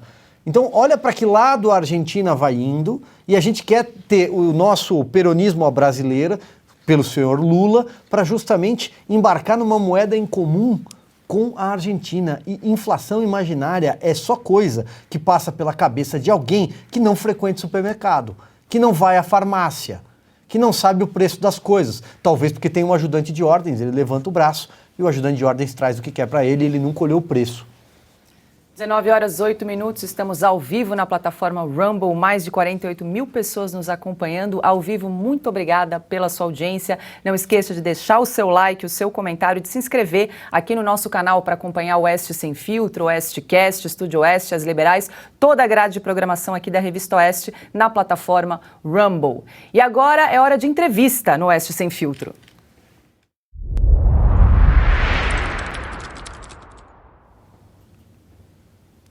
Nós vamos conversar com o economista e professor da Escola de Economia da Fundação Getúlio Vargas, Rogério Mori. Boa noite, professor. Muito obrigada pela sua participação mais uma vez aqui no programa Oeste Sem Filtro. Seja bem-vindo. Boa noite, obrigado. É um prazer.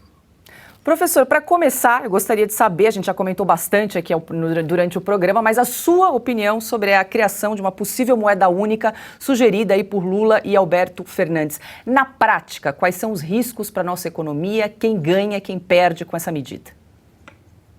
Bom, essa ideia da Argentina com o Brasil não é uma ideia nova, né? Em 1987, você teve já essa ideia, que nunca saiu de papel, né, entre os presidentes Alfonsín e Sarney. Inclusive a ideia era que a moeda chamasse gaúcho, né, mas ela não foi levada adiante, porque você não tinha as pré-condições, como não tem hoje, né? Hoje você não tem pré-condições mínimas para ter uma moeda comum entre as duas economias, né? Você precisa ter, de um lado, um alinhamento de política econômica, né, entre os países, né? Você precisa ter inflação, níveis de inflação que sejam iguais, né, para que essas economias possam ter uma mesma moeda. Você precisa ter regras fiscais que sejam comuns entre os países, né, para que um país não se endivide mais do que o outro e, de repente, esse país quebre e leve a um rompimento do sistema monetário, como quase aconteceu com o euro, quando a Grécia teve problemas ali em 2009, 2010. Então, você precisa ter todo um conjunto, né, de regras de livre trânsito de fatores, como mão de obra, capital. Isso é um processo que leva décadas, não é um processo que você vai fazer em 6 meses, e que hoje você não tem condições mínimas, nem no Brasil, nem na Argentina, né? Nós hoje nem regra fiscal nós temos, né? O teto de gastos está sendo abandonado, não existe um novo marco fiscal. A Argentina também não tem. A Argentina convive com um processo inflacionário altíssimo, uma inflação que bate aí os 95%, uma inflação em pesos. O Brasil aqui tem uma inflação mais baixa, né, consegue ser comportado, mas, quer dizer, você não tem hoje um mínimo alinhamento de política econômica entre as economias para que você possa sequer pensar, né, em uma moeda comum entre os dois países. Quer dizer, não há nem como imaginar algo que possa ser desenhado nessa direção aí no horizonte de tempo, eu diria até de 10 ou 20 anos. Quem pergunta agora é Ana Paula Henkel. Boa noite, professor. Obrigada por mais uma entrevista. Bom, professor, nós escutamos o Lula falar que o mercado não tem coração nem sensibilidade. E agora o presidente da Argentina, que a inflação está na cabeça das pessoas. O senhor acredita que, hoje em dia, diante de tanta informação disponível, as pessoas vão acreditar nisso ou a realidade vai impor até aqueles que votaram no Lula no Brasil, por exemplo? Na verdade, a Argentina, né, o que o presidente falou está equivocado, né? A Argentina, a ideia da moeda única, o que a Argentina quer? Ela é que quer uma moeda, porque a Argentina ela não tem uma moeda. Na verdade, hoje o argentino ele não acredita na moeda dele, ele aceita qualquer outra moeda menos o peso, né? Se você, quem for lá e levar dólares ou reais ou qualquer outra moeda, o argentino aceita e ele te dá pesos, ele não vai te dar outra moeda, ele entesoura dólares, reais, porque ele não confia na moeda dele. E a origem desse processo, ela está lá atrás, né? Quando a Argentina passou pela hiperinflação, como o Brasil também passou nos anos 80, só que a Argentina, diferentemente do Brasil, que fez o Plano Real, eles fizeram o que se chama Currency Board, ou Caixa de Conversão, ou Administração da Moeda, onde a regra é que um peso vale $1 Isso estava na Constituição argentina, né?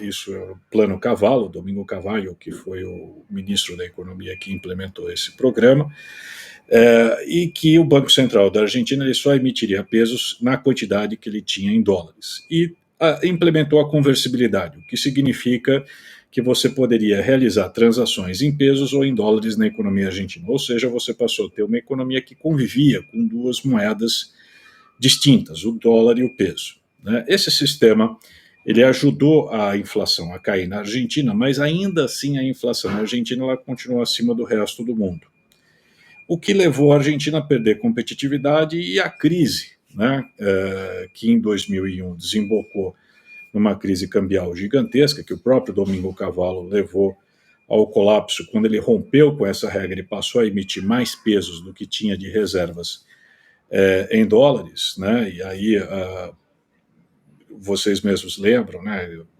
Quando as pessoas tentaram sacar os dólares, não havia dólares suficientes, tinha aquelas filas imensas, Corralitos, Corralón, levou até a fuga do De La Rua de helicóptero ali da Casa Rosada.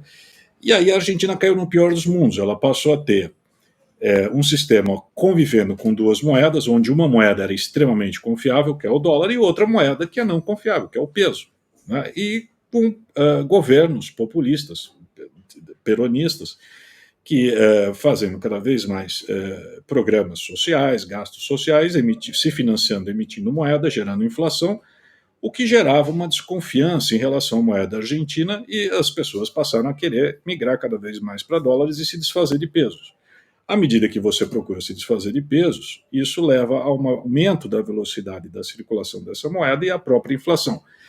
Imagine um exemplo bem simples. Imagine que você tivesse o dólar hoje circulando correntemente aqui no Brasil, que você pudesse ir na padaria comprar um pão com dólares, que você pudesse pagar o cabeleireiro com dólares, e você tivesse isso convivendo com a nossa moeda, o real.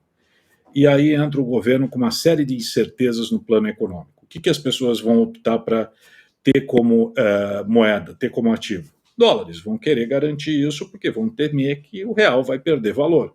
E ao fazer isso, vão querer se desfazer de reais e ter mais dólares em carteira. Isso vai aumentar a velocidade de circulação do real, vai fazer com que o real perca valor e aumentar a inflação em reais. É isso que acontece na Argentina. Então, a ideia de que a inflação na Argentina é algo puramente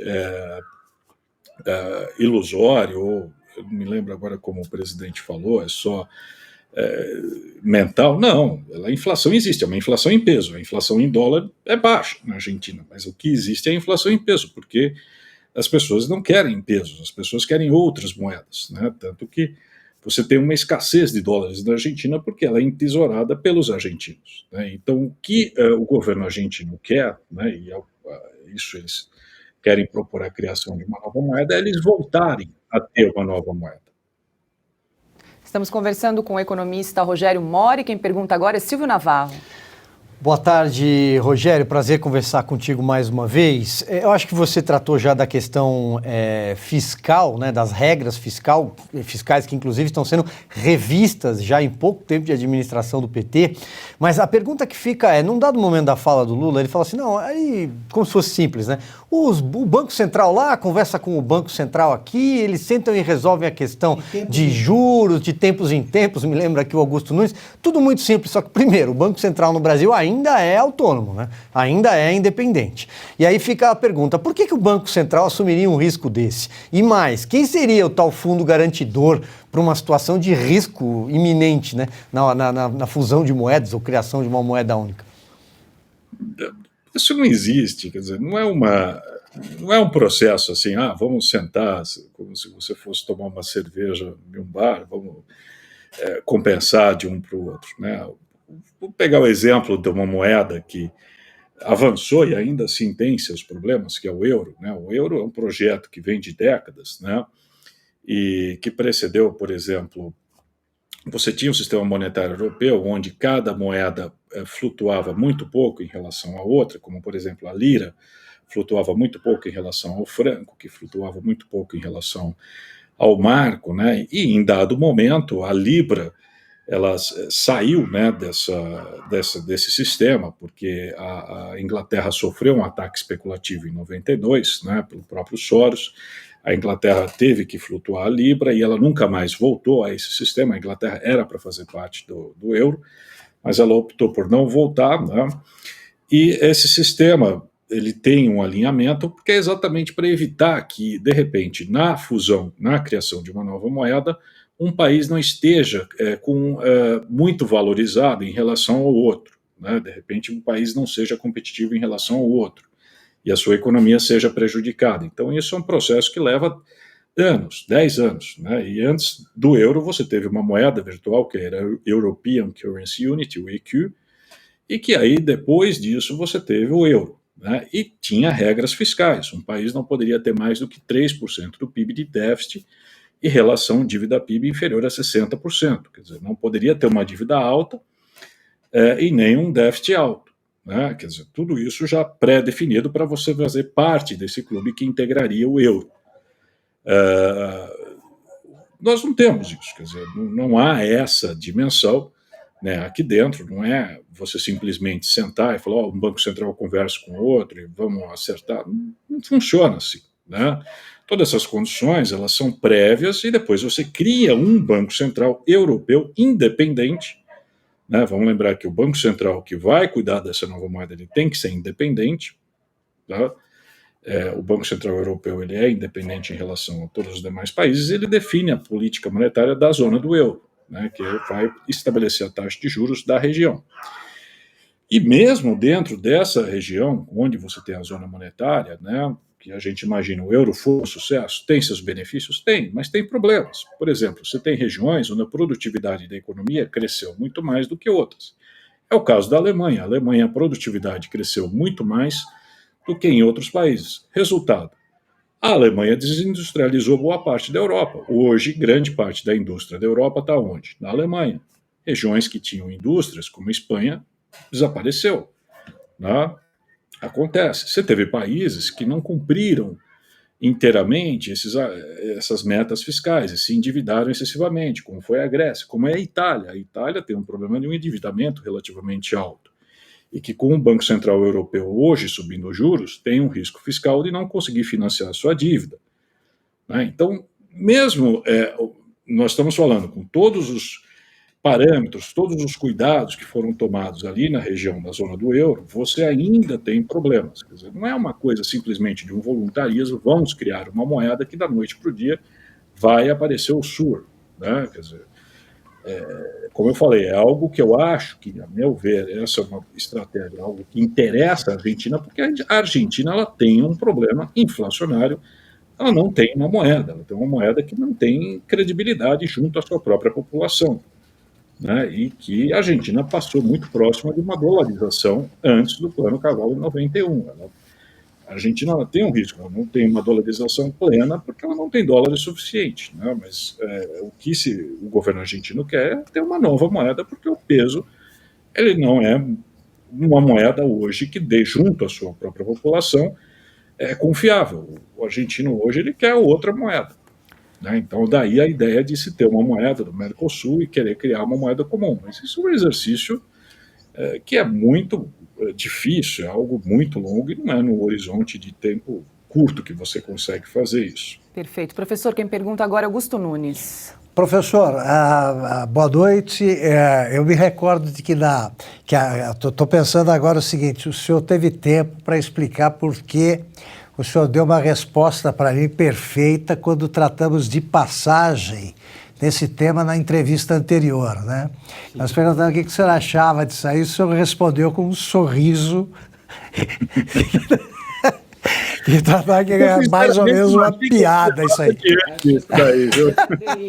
Professor, eu pergunto o seguinte... Eu achei que era dele, mas você vê que as coisas assim... Então, é um assunto que nós não devemos examinar como uma coisa séria, né? Resumindo, que não vai acontecer. Essa é a impressão que eu extraio dessa nossa conversa. Não vai acontecer. É isso? Eu acredito que não. Assim, nós estamos num governo que, assim, eu também não acreditava que ia acontecer muita coisa, que aconteceu, né? E que a gente está vendo aí na boca de acontecer. Eu espero que não vamos acontecer, né? Que não vai acontecer.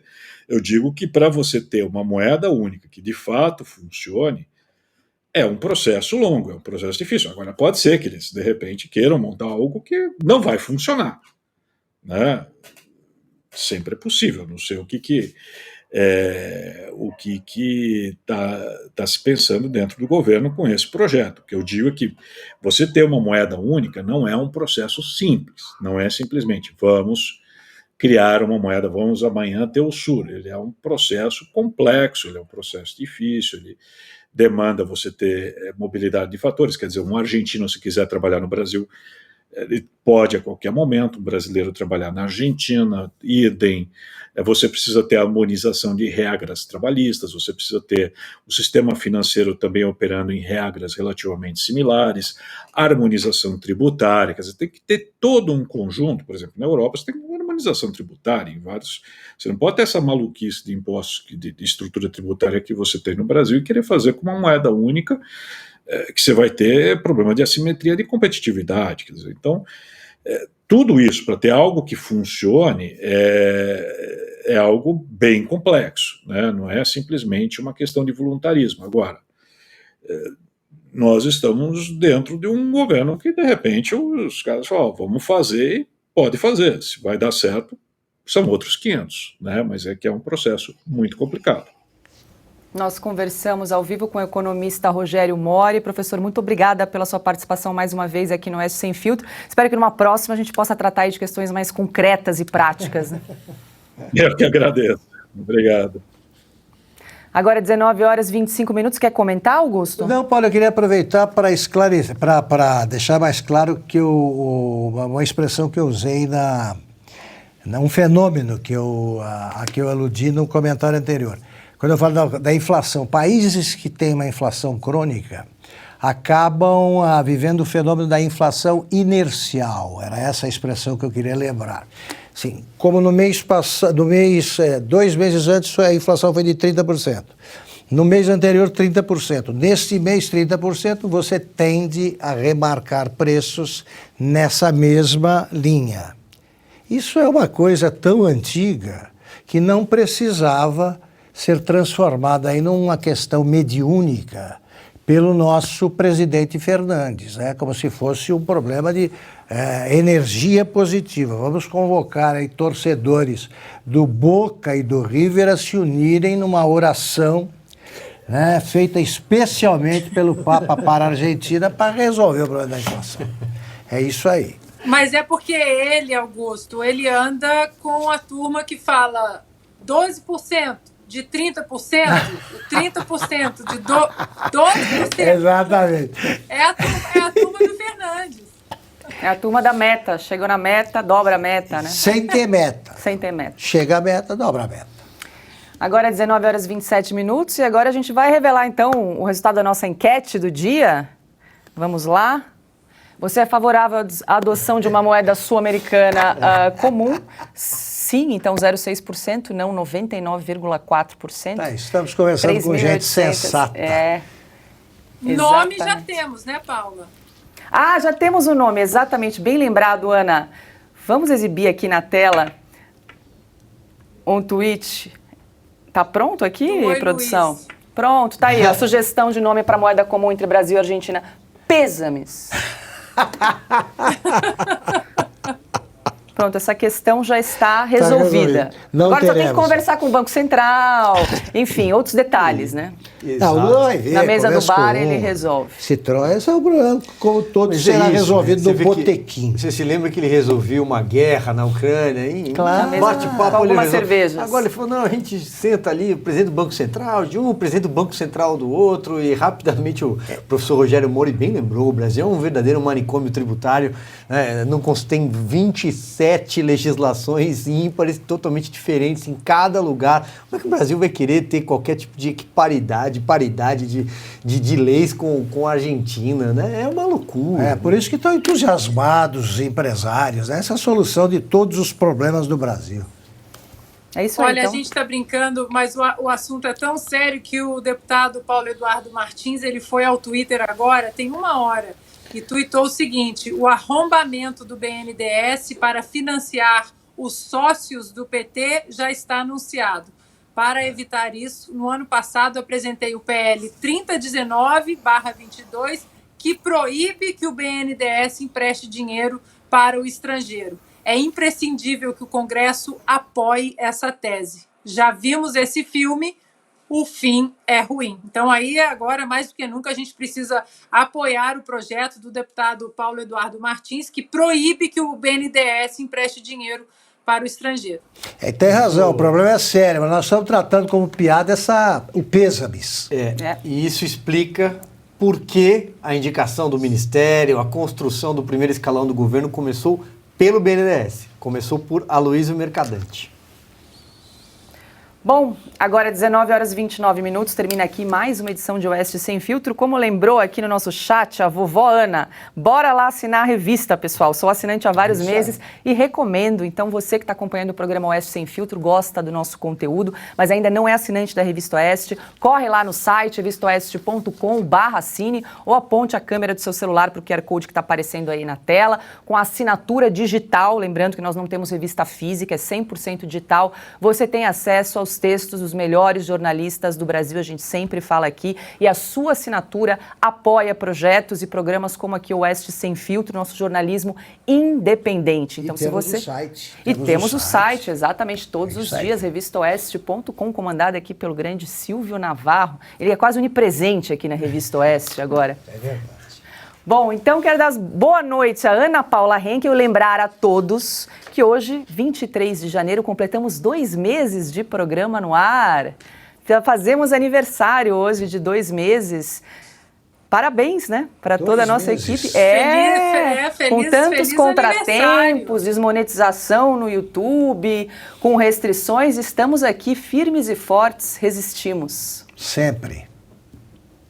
Essa trincheira aqui é muito boa, né? Principalmente não pelos meus queridos companheiros aqui da revista, mas pela nossa audiência maravilhosa. Todo dia que eu vou ali no meu Instagram, nas mensagens, sempre tem mensagem de pessoas muito queridas dizendo: assinei a Oeste, dei uma de presente para o meu pai, para minha avó. Então fica aqui o nosso agradecimento. Esses 2 meses, eles acontecem por causa de vocês aí do outro lado.